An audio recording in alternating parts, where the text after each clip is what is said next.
तिथे तुम्ही तुमच्या महायुतीमधला एकोपा दाखवू शकला नाही. मी पाहिलं की एसएनसी गटाचे लोक स्नेह बोधनाला नव्हते असं मी पाहिलं, पण तो त्यांचा प्रश्न आहे. पण रायगडावर आपण जे म्हणताय, जे भाषण आहे, छत्रपतीच्या विषयीचं ज्ञान आम्हाला अमित शहाकडून घेण्यात की वाईट वेळ आलेली नाहीये.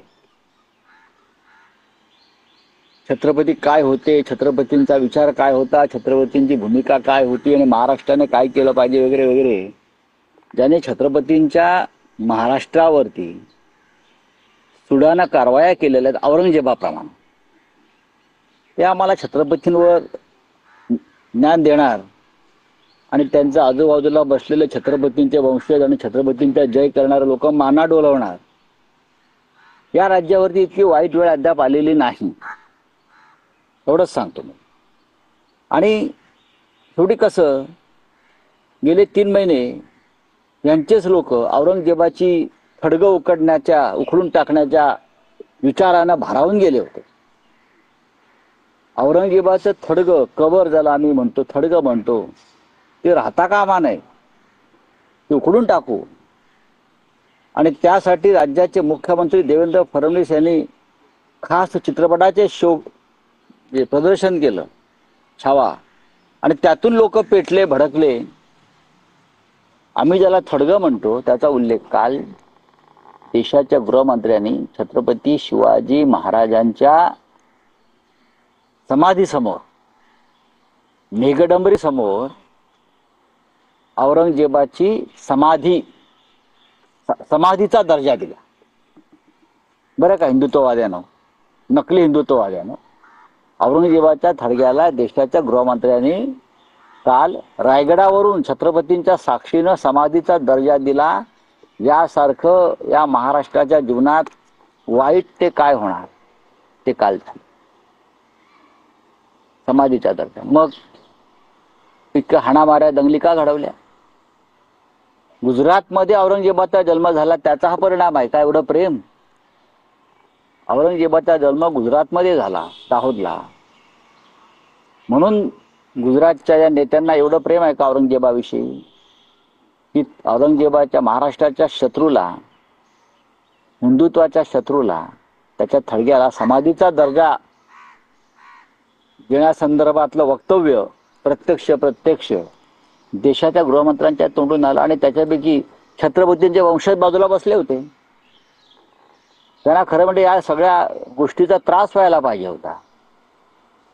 आणि छत्रपती शिवरायांचे ढोंगी चाहते एसएनसी असतील, देवेंद्र फडणवीस असतील, अजित पवार असतील, त्यांनाही याच्यावरती आक्षेप घ्यावा असा वाटला नाही या समाधीवर.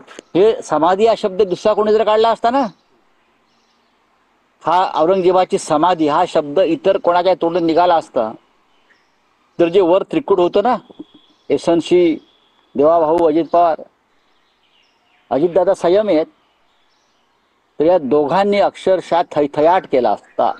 कसं हिंदुत्वाचा कडेलोट झाला, अमुक झाला, तमुक झाला, औरंगजेबाचं कसं उदात्तीकरण करतात, समाधी म्हणतात, हे दोघे आघाडीवर असते. पण काल श्री अमित शहा यांनी औरंगजेबाच्या थडग्याला समाधीचा दर्जा तुमच्या समोर दिला. महाराष्ट्र सरकारच्या मुख्यमंत्र्यांच्या, त्यांच्या तोंडून काय चकार शब्द निघाले नाही. या राज्याचं दुर्दैव आहे.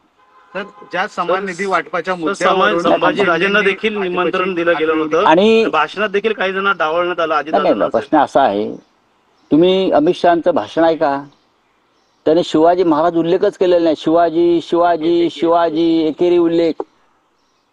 हा, एरवी शिवाजी महाराज नाही म्हणाल तर याद राखा ते छत्रपती होते. छत्रपती होतेच हो, मग ते छत्रपती होते किंवा आहेत आणि महाराज आहेत हे या देशाच्या गृहमंत्र्यांना माहीत नाही.